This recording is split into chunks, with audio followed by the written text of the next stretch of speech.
All right, so we are at 3:30, and because we have so many submissions, I want to start right now so we can dive in. Welcome, everybody, to the First Pages Critique.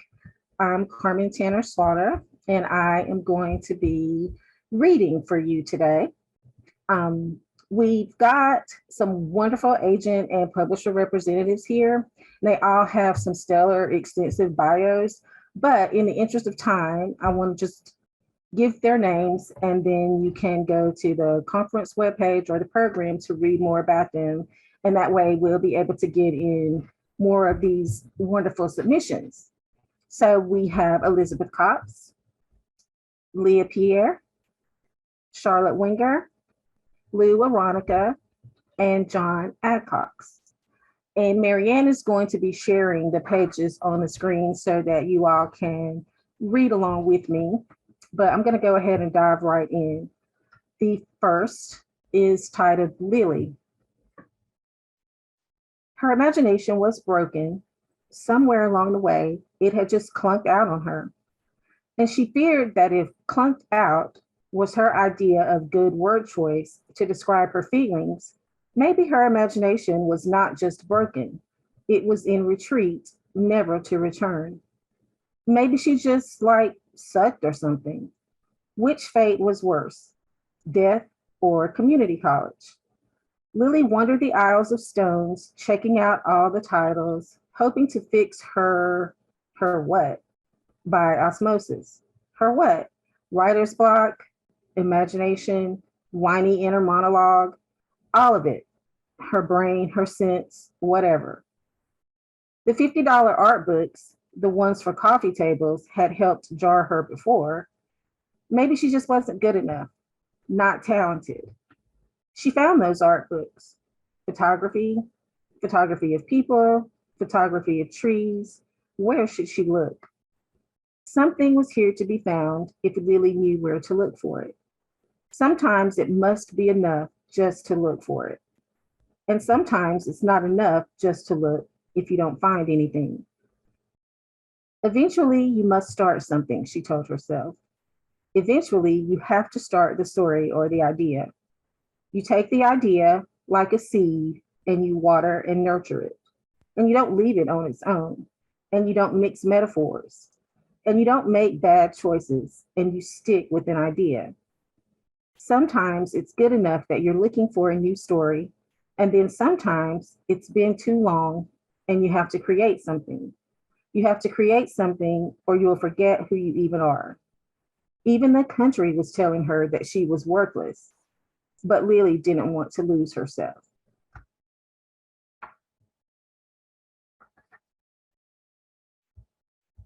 I'll go. It's deafening silence. I really like this a lot.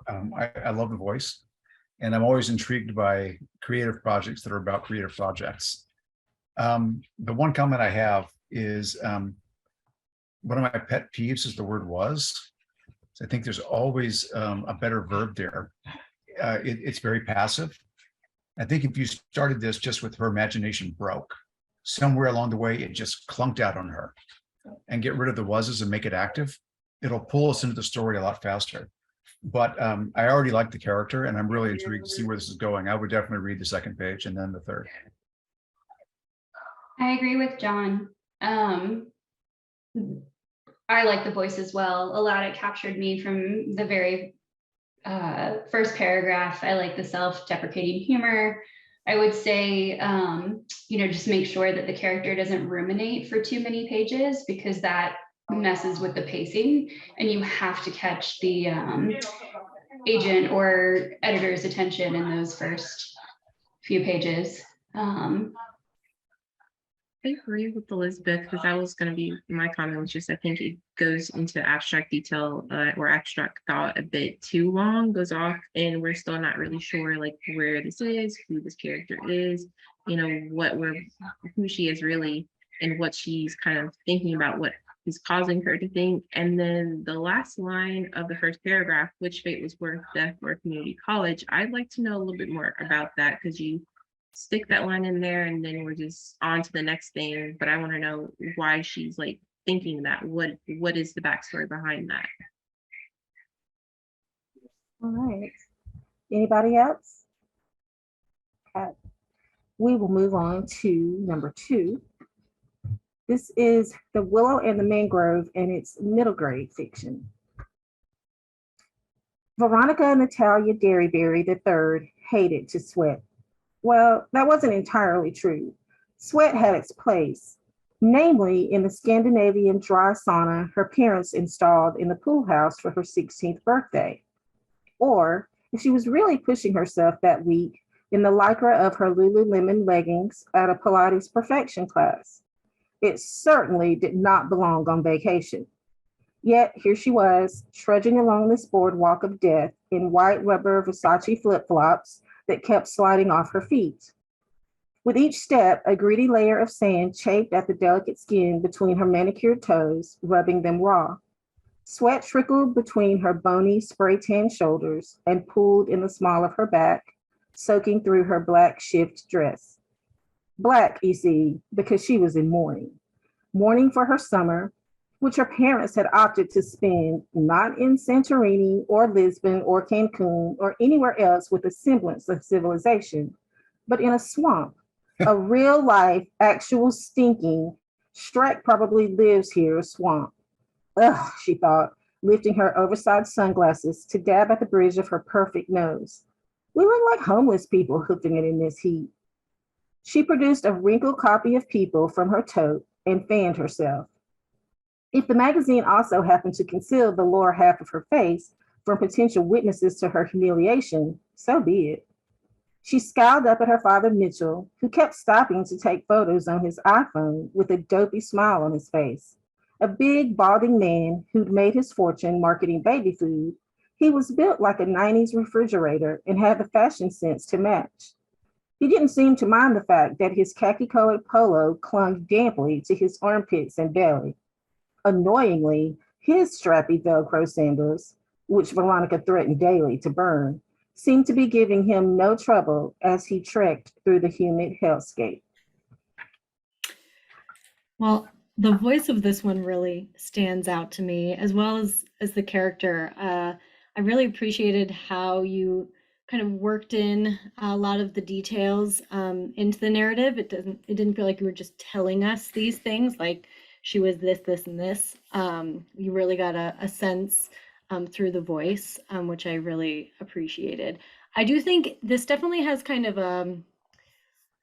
a certain market that stands out to me in terms just based on the voice and the character, but it has a really strong start that I think does make me want to read more. So.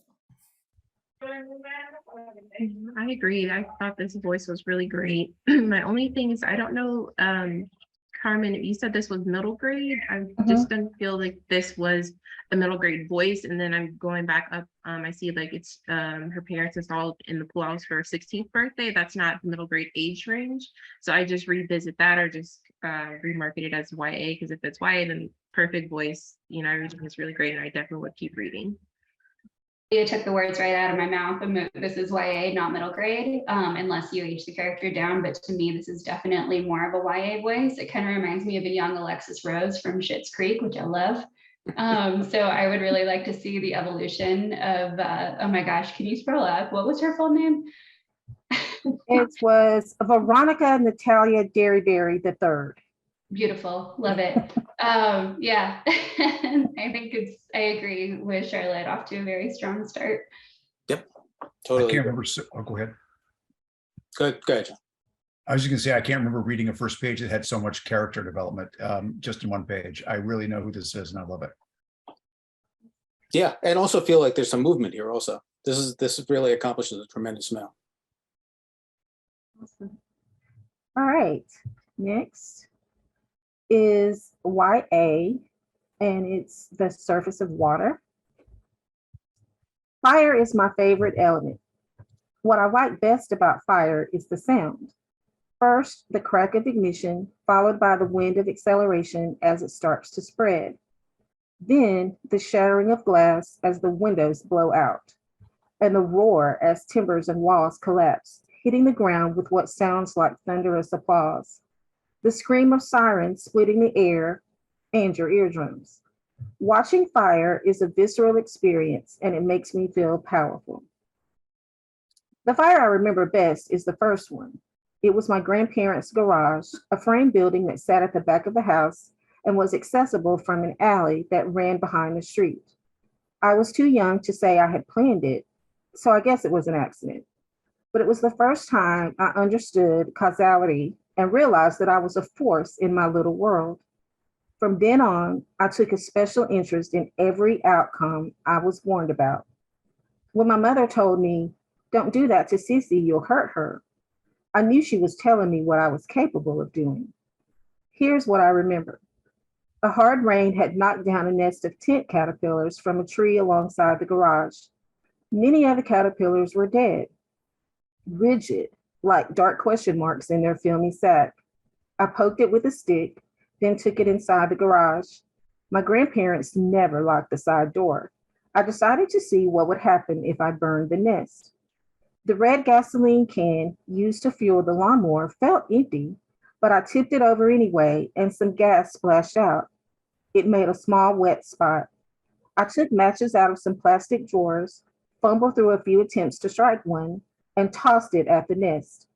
Flames leaped from the floor. I closed the door as I ran, thinking that would contain the blaze. I went inside for supper. My mother saw the flames from the kitchen window. "Dad, fire, the garage is burning. Get the phone." The neighbors brought us sandwiches after the fire trucks left, since we never did get to eat supper.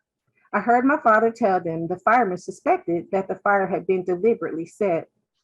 We drove home with my sister already asleep in the back seat and my parents still reliving the excitement, bemoaning the loss of the garage and my grandfather's Cadillac. My mother stroked my hair as she put me to bed in the dark. "You know, Koopy, Grandpop lost his car in his garage tonight. And if it had been windy, the house could have burned. You didn't go in the garage, did you, before it caught fire?"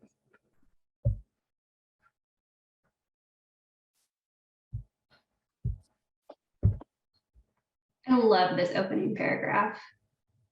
It's wonderful and so visceral. I also like that by the end of this sample, I had a lot of questions as to who this person is and whether they have magical abilities or they're a serial killer. And usually when I have a bunch of questions like that in the opening pages, it can be almost disconcerting, but this was intriguing. I really enjoyed this.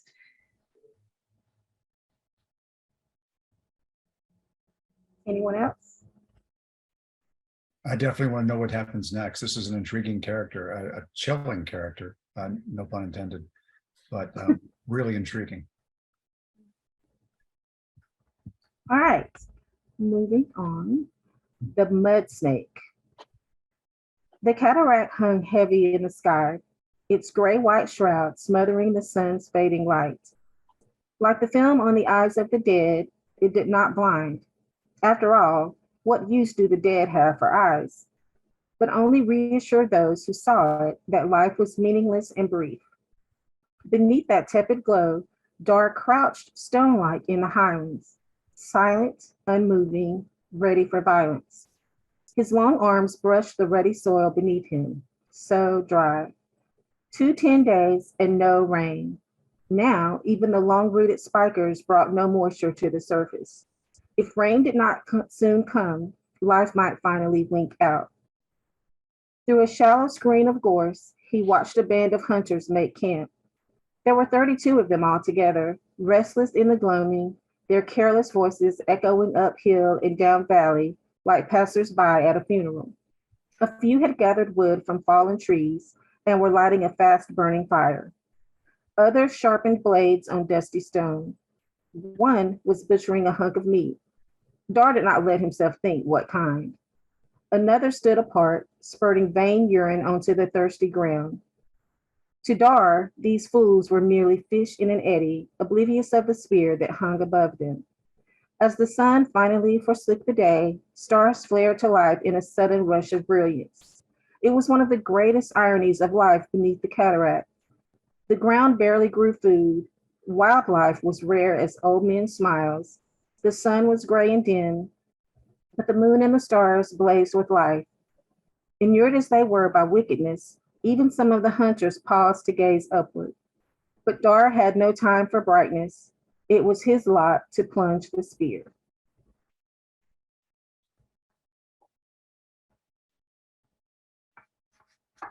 This is really evocative. My only note here is I felt like I was watching it from the outside, and I would rather have seen it from the inside. I didn't feel the character experiencing this. I just felt the character watching it, and I think that makes an enormous difference at the start of a novel. If you can dive right in through the eyes of the main character or the viewpoint character on this page, I think it makes an enormous difference.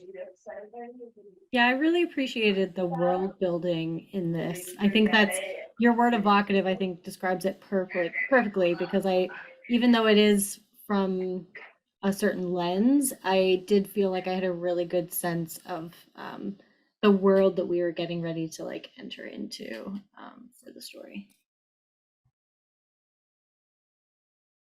That's really interesting. I'm going to play devil's advocate because I totally agree with the word evocative, but what threw me, I think that world building is so hard to do. I think that's one of the hardest things an author can do. And so especially in, the opening pages, when you're using new vocabulary and different words to describe things, like I always find myself having to backtrack later in order to kind of fill in those mental gaps.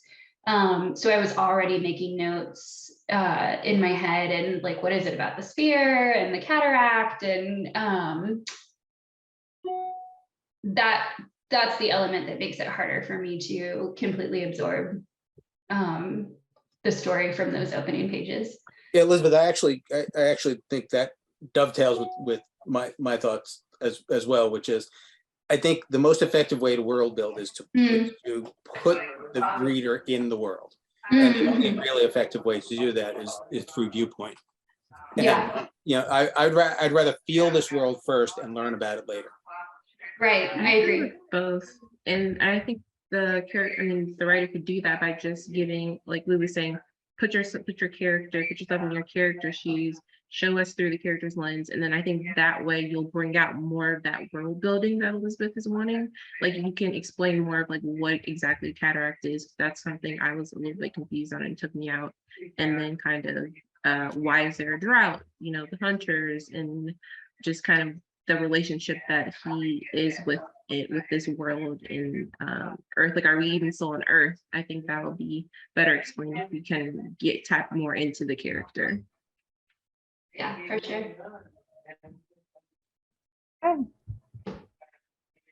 The next one is YA contemporary fiction, and the title's Fat Chance.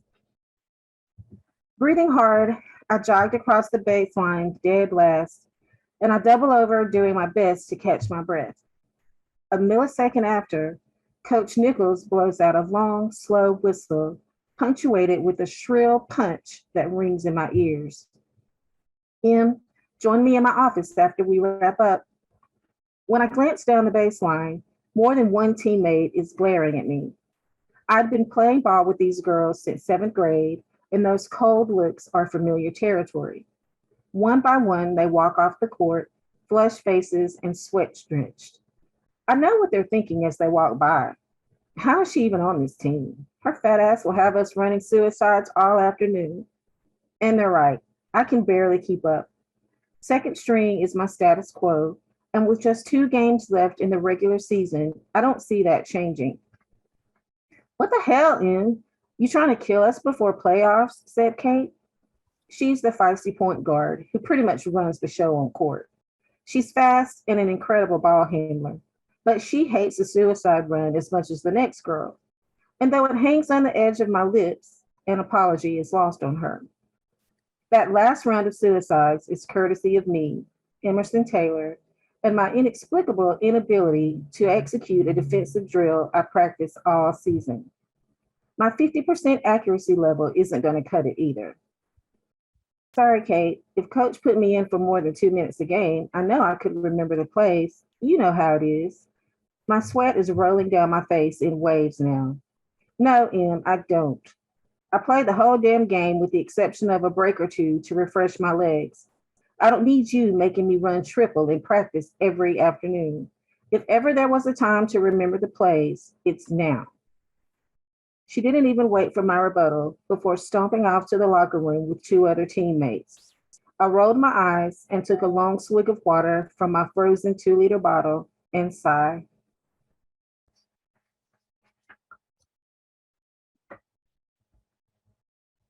I like M's voice. It feels very YA.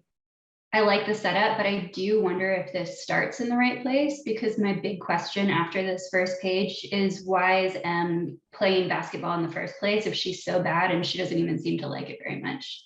Like, I wonder if this scene can come a little bit later. I don't know. I'm curious what other people.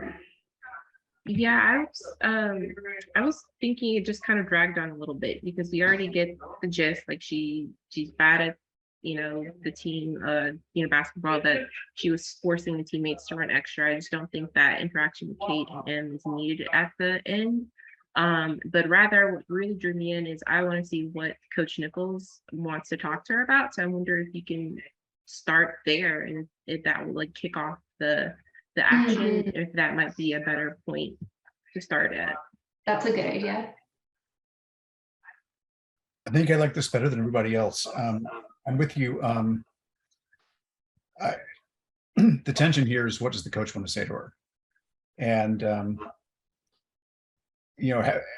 the other players ragging could almost be her punctuated by, okay, they're bad, but I'm even more worried about what the coach is going to say. And keep that, you build a great bit of tension here with the coach, and that's what our focus is on. And the rest of us, hey, you're going to kill us before playoffs. I think the coach is going to kill me. Just keep going back to that and keep building that tension rather than sort of diluting it by not going back to it. Yeah, my only note here is, if you're going to write about sports, make sure you use the terminology as accurately as possible. Nobody refers to shooting percentage as accuracy level, for example, or and plays are really sets, and I'm not sure why she'd be on the second string. She probably would be coming off the bench, in the last 2 minutes of the game, that sort of thing. So it's just, if you're going to write in them, try to use the terminology as accurately as possible. Next up is Looking for Jazz, a memoir about the Black college in Southern Town that changed my life forever. Coming up the front side of Bascom Hill and up the stairs of Bascom Hall to Professor Carl Kroeber's Victorian literature class, I didn't see what was going on at the back of Bascom Hall. But as I sat down in my usual seat near the front of the class, people started shouting below. All of us in the room hurried to the open windows, and when we looked down, we saw a crowd of student demonstrators around the Dow building. It looked like at least 100, many of them in wide-bottom jeans, even the girls. A few held up signs against the war in Vietnam. Some pushed their way inside. I could hear the words, "Peace now, stop the bombing, stop the war." But then police in dark uniforms ran into the building holding nightsticks, and we saw them beat resisting demonstrators as they emerged. We thought nonviolent demonstrations were supposed to be nonviolent. It was an unspoken agreement. Looking at the melee below, I felt anger rise up inside me. This wasn't fair. It was against the rules of passive resistance for the police to act like that. Then the strange smell started to invade our classroom through the open windows. The tear gas police were using to force out the remaining demonstrators and disperse the crowd was spreading through the air. I felt my eyes and nose begin to burn. I couldn't believe we had been tear gassed in English class. Most everyone on the Bascom Hill side of the University of Wisconsin campus, the liberal arts side, was against the war in 1967. And we were in favor of civil rights for Black people too. So we knew about nonviolent demonstrations and had seen demonstrators on our campus. A few weeks earlier, I saw police try to end a protest inside the Dow building. That time, the students fell to the floor and were carried out from the building one by one to a waiting police van. This is very kind of action driven, which is interesting, but it did feel also kind of like a report. I was looking for more of a sense of environment and emotion and that kind of thing to come through, rather than just this happened and this happened and this happened, kind of a report of what was going on. So I wanted a little bit more of kind of like a character, even though it's a memoir. I wanted a little bit more of a sense of that, and who we were hearing from, because and just getting to know them a little bit better. Yeah, I would say Yeah, I because agree it's a with memoir, Charlotte. you need that even more. Yeah. And I just think like we need that emotive sense, because like why are we if this is your memoir, why did you choose this, scene, this moment to start with? What is it about it that, impacted you? You touched a little bit about like it made you angry, but just go a little bit more in that, or even, I don't know, maybe again, I don't know if we're starting in the right place, just something to connect more to you, to give us a sense of who you are as a person. I had the exact same mental notes, like echoing what everyone is saying. I'm really interested in this subject, but when the first paragraph in particular was being read, in my mind, it was kind of like the narrator was a board game piece and someone had picked up that piece and was putting them up the hill and then up the stairs and then into the classroom. The movement felt very jerky and a little bit staccato to me. So I think that is definitely something, to think about, smoothing that and smoothing character movement, like actually like moving your character from point A to point B in a way that the reader doesn't really notice a character is being moved, if that makes sense. Cool way to reference a divided country, however. The idea of the liberal arts side of the university being on one side of the political aisle. Okay. The next one is Still of the Night, and it's horror. Willie cut the engine and sat a while behind the wheel, smoking the last of his 2 stale cigarette, eyes trained on those last few windows of the Keating house still burning with light. He grabbed his Colt pistol from the glove compartment and checked the magazine, snapped it shut, snubbed his cigarette, then lit another. 1 hour passed, 2. 3 hours and a snort of crank up the old nose, and then hallelujah, the windows went dark and he was holding the pistol in both hands.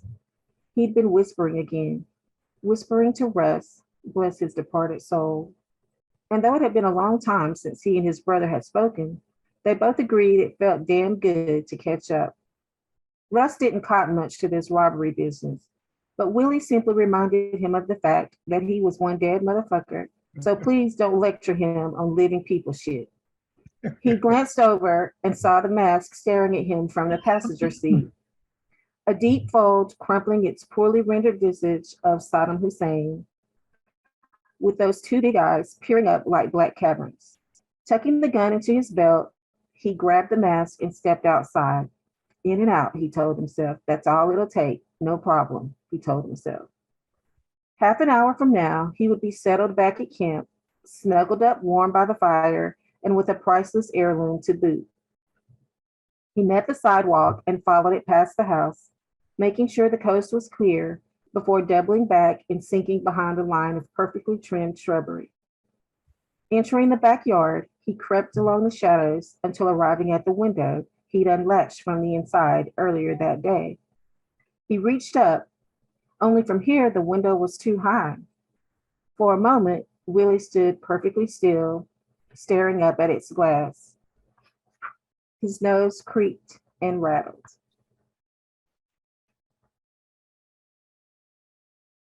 Pretty sure we were all just laughing, which is great. I love the humor here. It's such a strong voice. And I'm curious to see if Willie is going to join Russ in the great beyond. He doesn't seem like he's going to make it very far. I don't know. I love this. The surprise of he was talking to his dead brother just really caught me off guard, and I loved it. I feel like I have to quibble with something because that's our job here. So I would question the use of the word "a while." I think if you took that out, the sentence reads slightly better. But I loved every bit of this. I thought it was great, and that's really the only nit I could find to pick.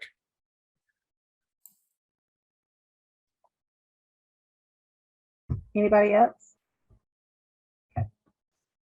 The next one is Wofford's Blood, and it's historical fiction.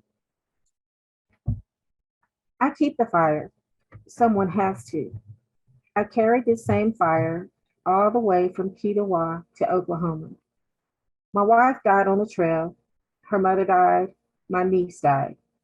So many died on that journey. The only thing I saved was the fire. That and the stories. As long as the fire burns and the stories are told, there will be a Cherokee people. I think the Creator kept me alive to tell this story. Who would tell this tale? He asked in that booming God voice of his. Send me, I said, I'll go. And he seared my tongue with the living coal. I've been left here to witness that these things really happened, and my testimony is true. If you want to know where the trail started, it started for me with the ghost dance. That was 79 years ago, the year 18 and 12. I was 10 years old, living with my mother and my stepfather, Ebenezer, in a cabin on a hill above the Valley River. That's North Carolina now. But in 1812, that was the heart of the Cherokee Nation. I never liked Ebenezer much. The man was a drunk, and he turned my mama into a drunk. Or maybe she already was, I can't say. My father was also fond of his dram. Ebenezer farmed a few acres of corn, but really it was her that worked it. He got himself a good Cherokee woman, a farming woman, and she worked for him. And at night they drank from that jug, and I went outside and studied the stars. It was about dusk one day in March. Ebenezer and Mama were inside, and I'd been going my solitary way, hunting squirrels and whatnot in the foothills. I roamed all of those mountains by myself. The forest was thick there, chestnut trees so big that 10 people holding hands couldn't reach all the way around. Stands of spruce so tall you couldn't see the top, thickets of rhododendron along every creek. So many birds that the sky grew dark with the great cloud of wings, and the air was loud with the thunder of their flapping. I especially liked the opening paragraph, first and second paragraph. I thought it had a really great voice to it, but then I felt as it went on, it kind of shifted in its voice. And so I think you cover a lot of ground in a page, which is great, but I would say make sure you're keeping that voice consistent as you move into kind of a different aspect of the person's story, because I was really grabbed by the first couple paragraphs, especially. Totally agree. And then I did the math. So if the narrator is telling the story 79 years later after 1812, then it would be 1891. And I think that is perhaps the disconnect, because I think the first couple paragraphs do have that kind of historical vibe, and then it becomes inconsistent. I wasn't sure where to place the time period, and maybe that is the piece that's throwing us a little bit, but it's beautiful descriptive writing. I think I like this better than everybody else. Once again, I was intrigued. I love the opening, and I like the transition into the sort of the high calling into the sort of everyday humble beginning. I thought it was great.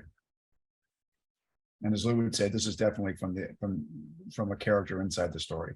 Yeah, definitely that. Definitely that. Next, it doesn't say what genre. My mother's therapist told her that I should keep a journal to process everything that happened in May. She also said that I should come see her, but there is no way I'm going to the same therapist as my mom. That's just creepy. The idea of someone having all of her secrets and mine too. So, journal it is. How do I start? Dear Diary? No, to American Girl. Actually, I guess I've already started, but I don't really know what to write. My life is just one boring shit show right now. School is out for the summer. I don't have any friends to hang out with since that party. And I'm working part time at the assisted living facility where mom works because she thought I needed to get out of the house. I wanted to spend the summer at dad's in Florida, but mom and dad both thought it was a bad idea. So I'm stuck here in Atlanta where everyone hates me. Why does everyone hate me, you ask? That's a long story, but it's the beginning of the whole thing. So I guess I should go ahead and tell it. This past school year was hard with COVID and all. We were virtual first semester, and I almost went crazy stuck in my house every day. I missed my friends, especially my best friend Samantha. I even missed my teachers, if you can believe that. I missed chorus. I missed football games. I missed everything.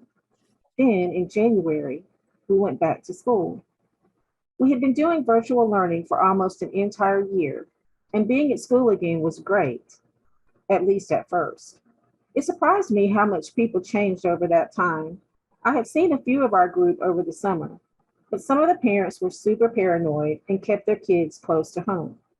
One family even picked up and moved to an Airbnb in Belize for 6 months. Once we all got back together again, it was clear that we weren't going to be the same gang we were before the world stopped. Sam was spending more time with some of the other girls who were more interested in drinking and boys than Harry Styles and The Bachelor. But she and I still had our connection. We'd been best friends since first grade, and nothing was going to get in the way of that. I think most of us pretended that everything was okay, but things really came to a head at Jamie's party. Where I really want to know what happened at Jamie's party. You know, definitely a strong teenage voice here. Very angsty. Yeah, I like the voice a lot. I didn't love how imprecise the COVID piece was. I feel like I've read that paragraph 713 times at this point. If you're going to write about that, everybody had their own experience. Try to make it more personal, personal to this character, because if somebody had asked, to summarize what COVID had been like for a high school student, it's very possible that 9 out of 10 people would have written this paragraph. I definitely see this as YA, even though we weren't given that genre. One thing that stood out to me that felt a little bit odd was the transition into kind of the memory reflecting, getting back to the party. So why does everyone hate me, you ask? Well, a journal wouldn't ask that. It's almost more directed to like a reader, but so those couple of sentences that I think were there to try and make that transition just didn't quite work for me. So I would encourage you to see if you can come up with a different way to kind of get into that recollection aspect of the journal writing. That's a good point. I think a really great model is the show Never Have I Ever, the Mindy Kaling show. I don't know if the author or anyone on this panel watches that, but the main character is in high school, Davy, and I'm getting some Davy vibes from this. It's a big trauma happened. She has to go back to school, face her classmates. So if you haven't watched the show, I recommend it. It could be a good comp title for you. I really loved the beginning though with the therapist and the creepiness of sharing the therapist. I thought that was great. Mhm. My thing with this, I really love the voice. I was just a bit confused as to what point, like, are we already writing in the diary, or we're in her head, then she goes to the diary, like, just kind of make that a little bit clearer that, this is exclusively in diary format, or are we in the present with the character and then she's turning to writing a diary? And so that was kind of a little bit of disconnect for me, especially because, like, if we're writing in a diary, I feel like it should be set apart some way instead of just kind of diving right into it. And it just kind of leads me to feel like I'm just being told a little bit. So maybe that could be done by, like, just changing up the font just to kind of differentiate. But I would like to know, like, when does the diary part actually start, or is this the whole thing is going to be in the diary format? Yeah, I thought it was all the diary. I didn't realize that there were different parts. I think we read it differently. It may not have been. It just felt like when she starts saying, like, so journal it is, like, okay, so that to me that's like, okay, we're kicking off the diary part, but it could have all been in the diary. All right. The next submission is Dark Fantasy, the Slabtown Witch. Slabtown was a shanty town, a slum of run-down shacks constructed with bits and bobs and leftover slabs. The dejected and downtrodden, along with plague-addled whores and their whiskey-reeking consorts, openly committed acts that ought to be confined to a bedroom, a very dark bedroom. Yet, a demolition campaign was underway amongst the ladies of the First Methodist Church of Peachtree, who feared for the moral well-being of their sons and husbands. Why, Atlanta's not even 30 years old and already a devil's nest, they lamented.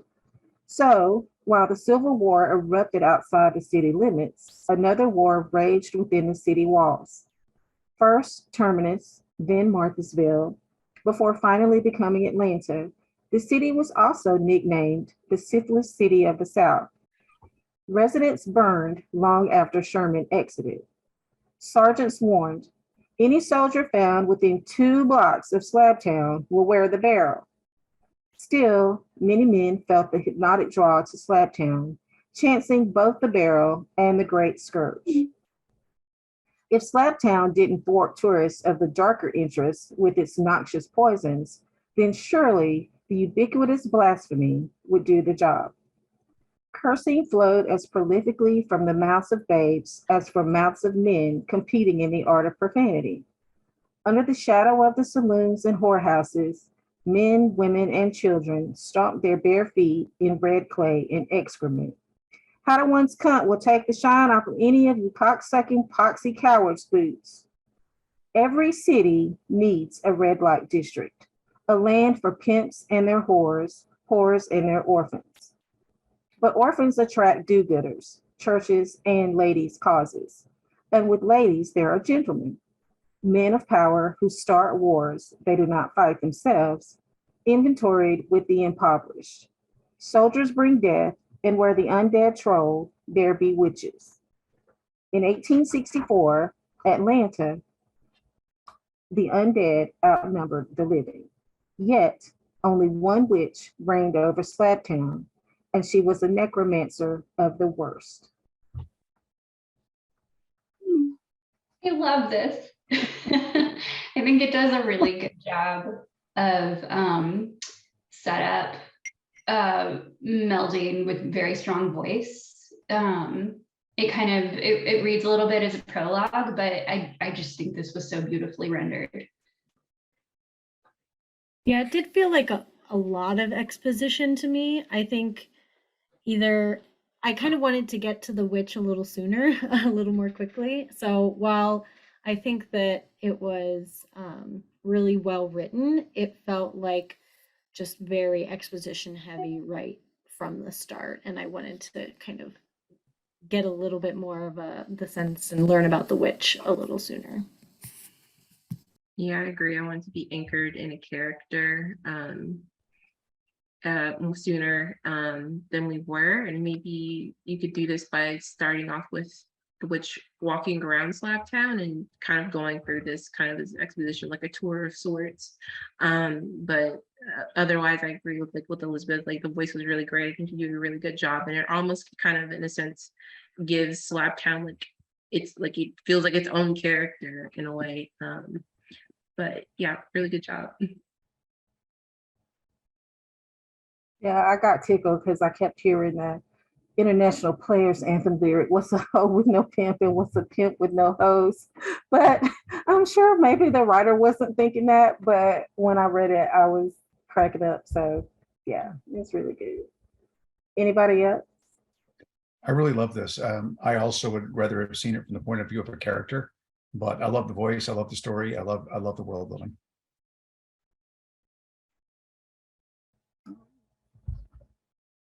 So next is adult literary fiction, and the title is Sweet Chance. At 8 p.m., Jody's head poked out from the grate in the wall of the women's dress circle powder room. There wasn't a performance tonight, but technicians and security were still in the building. Jody moved to the door and opened it enough to listen. Coast was clear. She walked quickly down the corridor, following the scrolled vine pattern on the wall fabric. In the darkness, her hand was lit by the dim glow from an exit sign in the lobby. The passage ended at what seemed to be a solid wall. She looked over her shoulder, then reached her hand up and explored the hidden seam moving up and down the join and felt air coming out. Jody pulled the plastic bottom of a water bottle from her pocket, held it up to the emergency light, kissed the disc, then inserted it into the seam and drew it up to unlock the hidden door. If she'd flipped the light, you would have seen the room jump to life, filled with furniture, rugs, baskets hanging from the ceiling, giant urns, and even a couple of lion heads that looked like they were roaring a welcome. But Jody knew the room and moved around the crates, trunks, dining room tables, lamps, hula hoops, silk flowers, and tools in the darkness. The room smelled of dust and old books, and it was magical and miraculous and perfect. She walked to the back, climbed over a wheelbarrow, skirted behind the linen press to another door. This was her secret spy room. She took out her pocket knife, pushed it into the bottom of the padlock, and walked in. She took a step toward the clothes rack, then stopped. She looked down at her scruffy shoes anchored to the center of the throw rug. She imagined it could wash up crimson to cover her in velvet and make her a queen. Or the little double squares would swirl and become stars to circle her hair and light the way. She was standing on the magic rug, and it was January 6th, and Jody was excited as an 11-year-old can be, despite an oversized load of sadness and loss. Underneath her street girl swagger, Jody was lighthearted, the way dreamers are.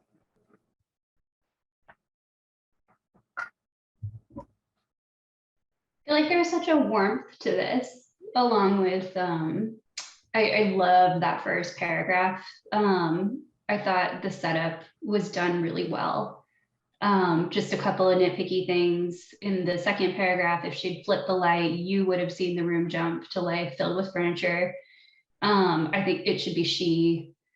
And then, sorry, do you mind scrolling down to the bottom, Carmen? I almost wonder if there's too much packed into that last paragraph. I would rather see the magic happen and then get into why she is sad and what her trauma is perhaps a little later. I'm curious to hear other people's thoughts on that. One thing I kind of thought was neat about this was it's been so long since we see third person omniscient. We're so used to seeing stories written from inside a character's head. This was an outside narrator telling us about Jody. Like Jody was lighthearted the way dreamers are. That's not Jody analyzing herself. And the narrator is speaking to us, the reader. And so for that reason, I kind of thought that you worked in a weird sort of jolly 19th century narrator sort of way. It reminded me a little bit of the way C.S. Lewis wrote the Narnia stories. I think if it had used interspersed throughout, then maybe I would have felt that way, but it just seemed to be this kind of lone, I don't know, it just stuck out to me during the read, but Yeah, I see what you're getting at. I mean, I do think being in a character set is usually a stronger way to get to know a character and identify and connect with a character. But this was unique enough that I was chuckling more than turned off by it.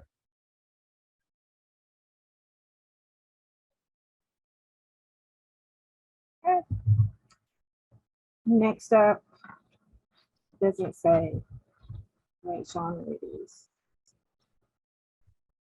If not impossible, then let us call it really difficult to understand what goes on within another person. I wanted to know how Mom's insides had changed her. Mom's canes leaned against the table. Her prosthetic legs were under it. The scars flung across her body from tubes and surgeries during the last 5 years. Her skin was pale, many wrinkles, like something had been slowly draining the Mom I knew from my childhood. Her hair was short and thinning, but her black eyebrows were still there. She wore a pair of flower-printed capris and a yellow blouse.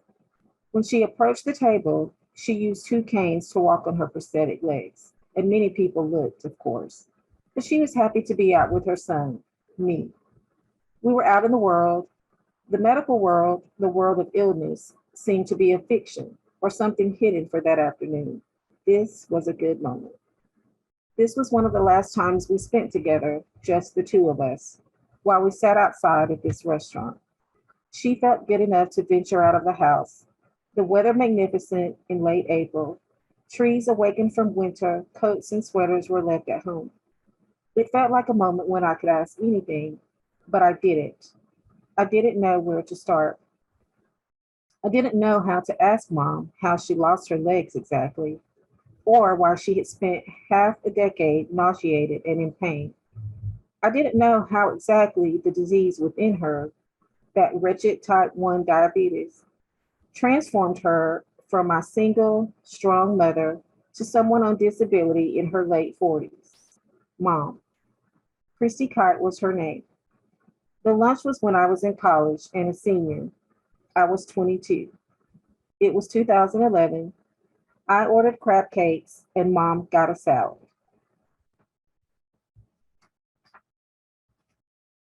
And did you say this is memoir? Or did you? I didn't, but it reads like it to me. Mm-hmm. Or just intense first person.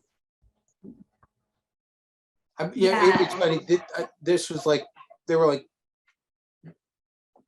polar.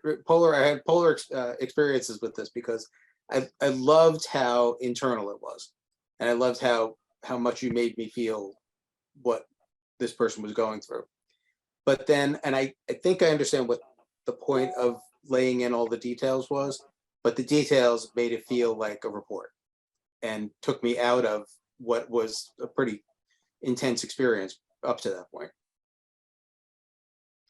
Yeah, the ending, the last few sentences threw me off a bit. And I thought it was really interesting. Like, it felt very kind of like an intimate experience, and I liked how that felt and was drawn in by that, and then pulled out by those last few sentences and that shift.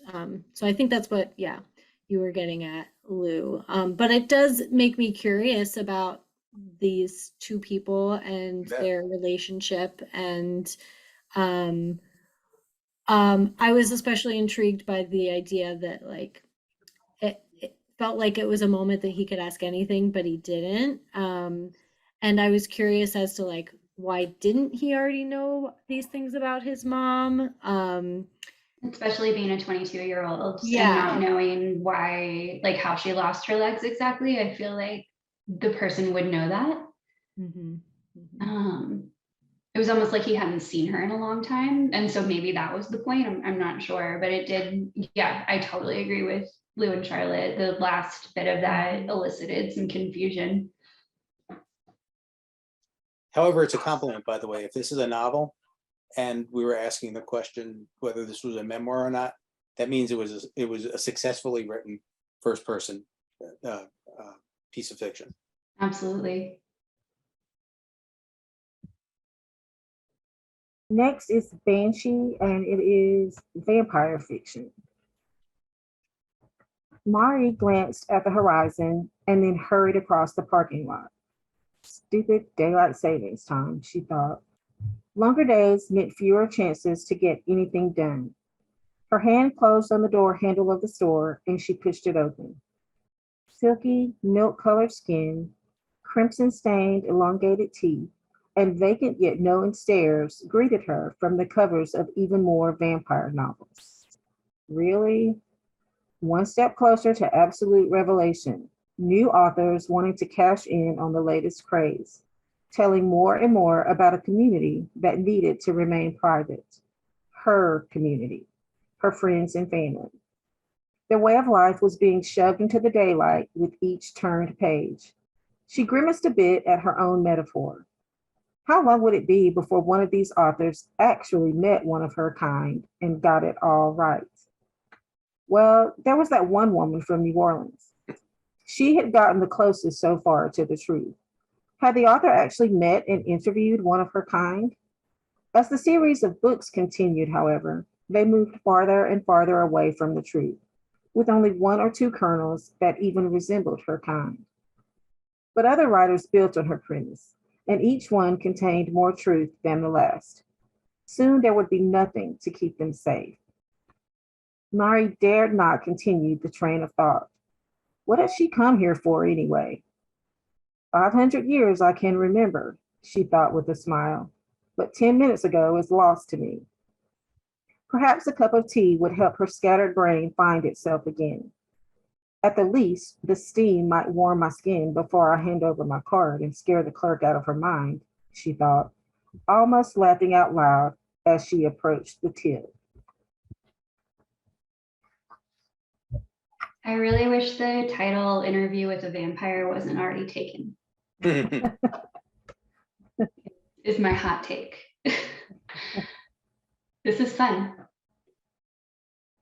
Yeah, I think it's a nice spin on a vampire story. I'm just kind of anxious to get to the meat of things, like the conflict with what's going to happen. This is a good voice, and I like the spin on it for a vampire. Yeah, I totally No agree idea with where Leah. this is going, but my guess was that she was going to start writing vampire fiction to lead people further from the truth. And if that's the idea, I absolutely love it. Yeah.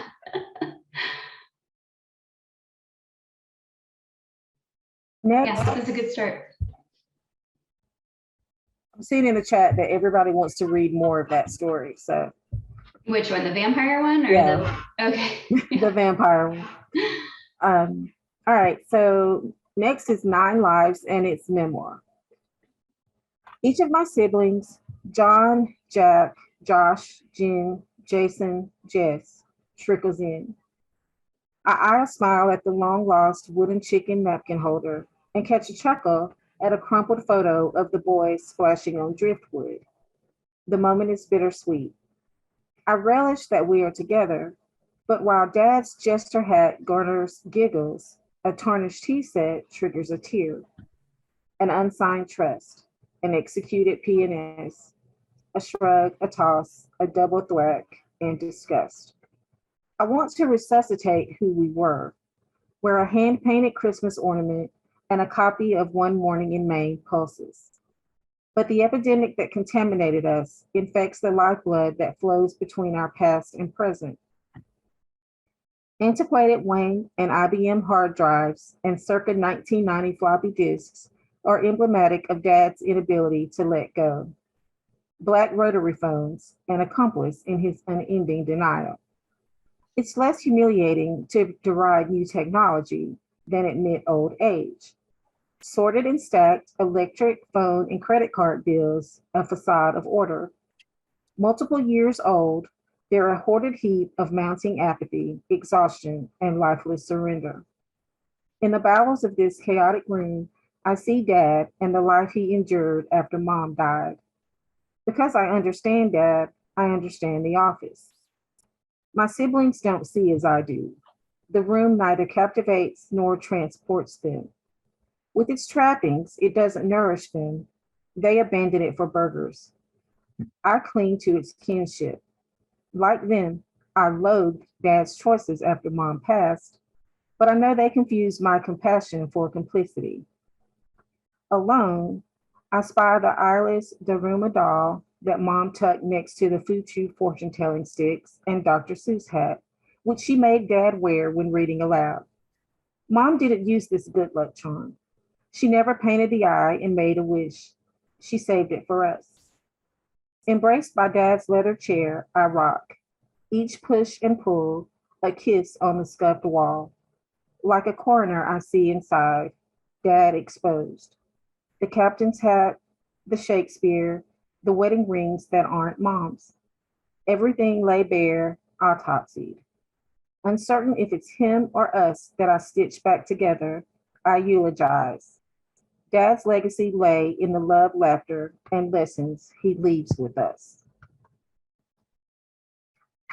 I really enjoyed the voice of this.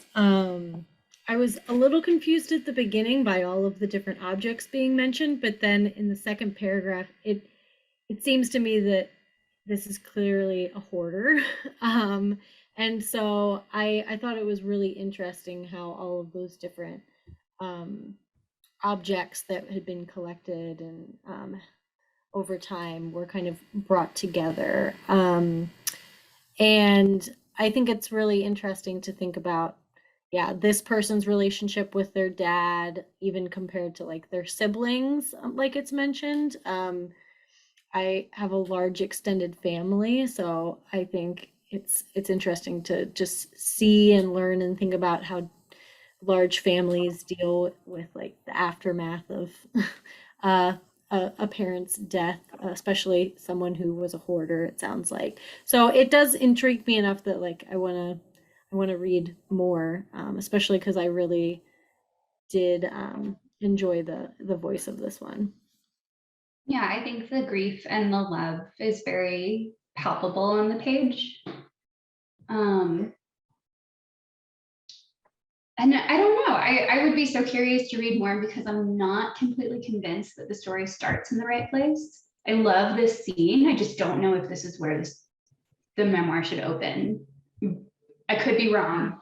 No, I agree, because I want to be more situated, because you kind of just go straight into describing the pieces that are left behind and I'm like, okay, but where does this tie in? Especially because you mentioned your siblings coming in, but then like nothing happens to them. So why are they even there in the first place? Do they even need to be in the scene?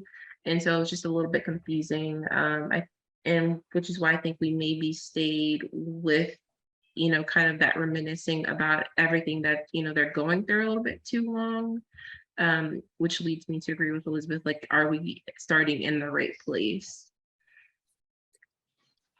This is a compliment, I swear, but I couldn't help hearing that in Earl Hamner's voice, like he was narrating the beginning of the Waltons. This actually felt a little overwritten to me. There's a lot here, more I think than you need in order to create a sense of place. And I would always advocate for taking away some of this.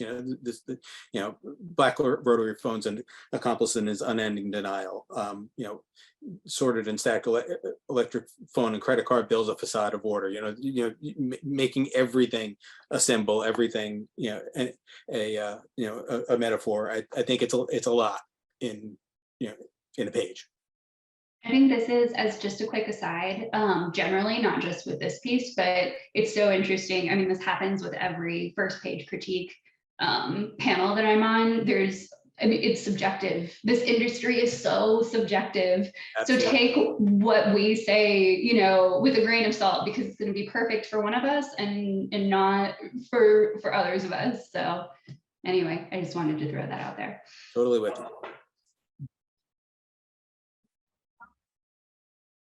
This is science fiction, and the title is Flight Plan. We had been on New Florida 3 weeks this time around. long enough to sell the things we had traded for and purchase our next batch of merchandise. Ship's cargo hold was nearly full, and I watched while the two teenage boys I'd hired carried the last batch of boxes up the ramp. 30 cases of socks and several boxes full of puffy jackets. My AI, Sally, spoke. Ship says Helena is here. She is headed your way. Helena, Ship's owner and pilot, appeared at the top of the stairs that led to the bridge and living quarters. She wore a loose brown tunic and pants, her mane of wavy golden hair gleaming in the lights. Hi, she said. The boys looked a bit wall-eyed for a moment, and she bestowed a twinkling smile on them before walking down about halfway and sitting on a stair tread. One of the kids tripped a little at the top of the ramp and grabbed his friend's shoulder to keep from tumbling all the way down. She flipped her hair off one shoulder and said, "The hold looks pretty full now."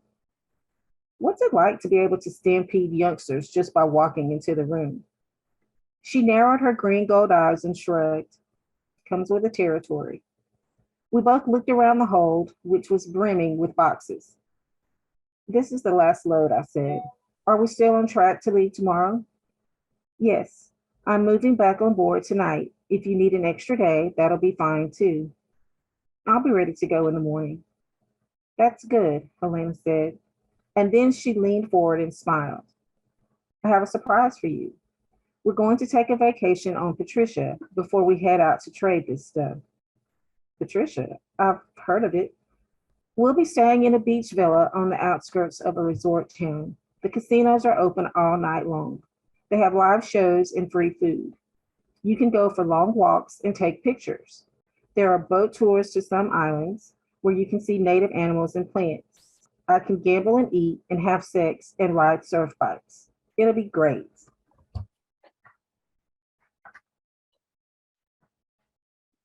This didn't feel science fiction to me. I mean, aside from them being on a ship and there being a hold, I didn't really get much science fiction vibes.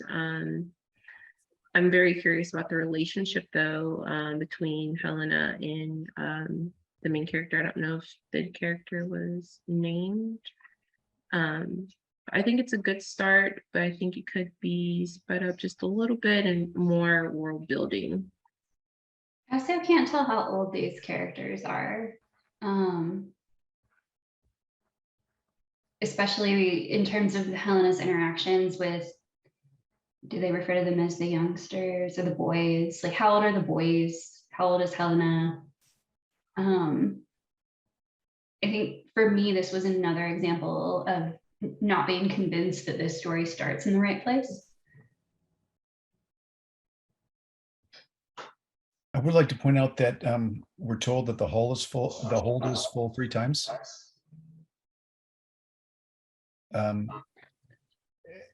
Unless there's something really important in the hold.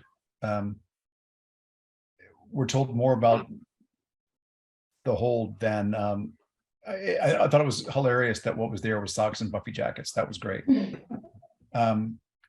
But more about the density of the packing than the tension or where the story's going. We sort of get a viewpoint of what's around the character, but nothing about the character themselves. I will say I love that it takes place in New Florida. I grew up in Florida and it is banana pancakes down there. And so I'm very excited to see what New Florida would look like, or maybe terrified, I'm not sure. But I did like the fictional setting of this. It's fun. Right. So I think this will be the last one that we have time for. But if your page has not been read today, then please come back in. We're going to have a break from 4:45 to 5 o'clock. Come back in. We're going to have like a socializing story sharing time. You just need to go into the link in the one-on-one room. And that will be an opportunity if you're still here and your page has not been read, if you want to share it with other attendees, agents, publishers, writers who might also be sticking around for that. So Yeah, the last one is paranormal romance, and it's titled Gate of Judgment. The murky violet sky above the Temple of Abode began to lighten as the sun rose in the east. The sun rays scattered along the horizon and reflected down from the clouds with a palette of warm, radiating lavender, mauve, and diluted orange, while reflecting up from the wet stone plaza grounds. A section of the temple emerged from the darkness. The first of two 15-foot standalone stone doorways spaced about 50 feet apart. The second doorway appeared a few minutes later. Another 50 feet in the darkness was a third doorway leading into the entrance into the temple itself. A small taxi slid up to the sidewalk and splashed water from the gutters as it skidded to a stop in front of the ascending steps into the Parque de l'Oeste. The path led through the rose gardens and onto the temple grounds. In 1970, the Egyptian government shipped the temple to Spain as a gift to save it from being submerged underwater from the building of the Aswan Dam.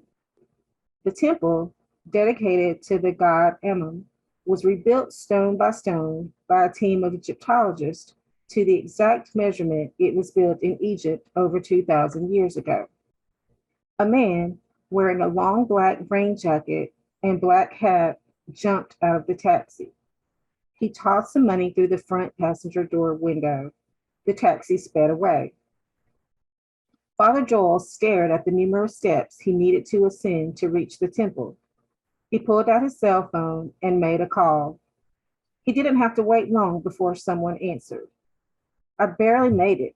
Are you sure it said to meet at the Tomb of Abode before sunrise? He asked. He turned his attention momentarily to the east and observed the emerging sunrise.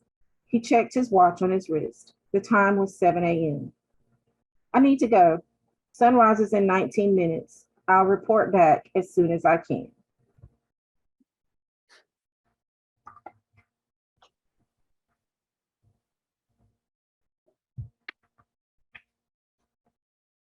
I think there's a little bit too much description of the temple in the beginning, and you're just about to get to the action. So I think you can just move everything up and kind of really just start with action. I don't think they need to arrive at the temple, just have them already be there, open with that, because I really want to know, like, what is this meeting about, rather than kind of staying with the temple.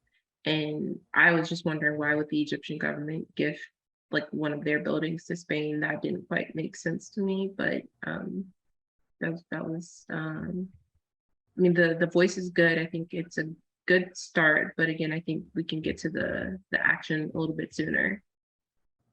Yeah, I agree with Leah in that I would like to see it start with the man getting out of the taxi and having that more action-filled moment. But I do love some of those temple descriptions, especially like the colors reflecting off of it. And I wonder if it can be through his eyes.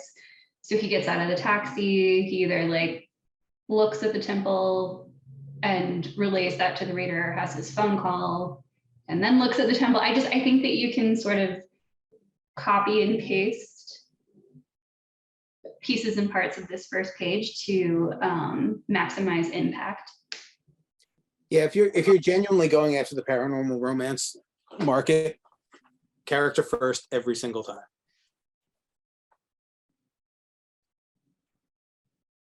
Anybody have anything All right. else I to mean, add? sorry. No, go ahead. Oh, I was just going to say that every single piece that's been shared today has been very well written, and it takes a lot of bravery to do these panels. So you should all be very, very proud of yourselves, and we're grateful that you allowed us the opportunity to weigh in. Yeah, I think it's a testament to broadly, frankly, that the quality of these things is so high every year. Yeah, definitely. Yay. Thank you Good job, all. everybody. We made it through a lot more than I thought we would. So Oh, good. yeah. But I have found again, writers at every one of these conferences, haven't right, Lou? We have. So don't break that. Don't break that streak. Somebody's got to deliver something to us that we want to put on our list. y'all heard that. So So yes, we're going to take a break for about 15 minutes. We'll be back at 5 for the sort of open mic social sharing time. Like I said before, you'll use the one-on-one link to do that. So that will be it for today. And if you don't come back at 5, we look forward to seeing everybody in the morning. And I think we've had a great first day. So we will see you all in just a little while. Thank you, Carmen. You're welcome. Thank you. Bye.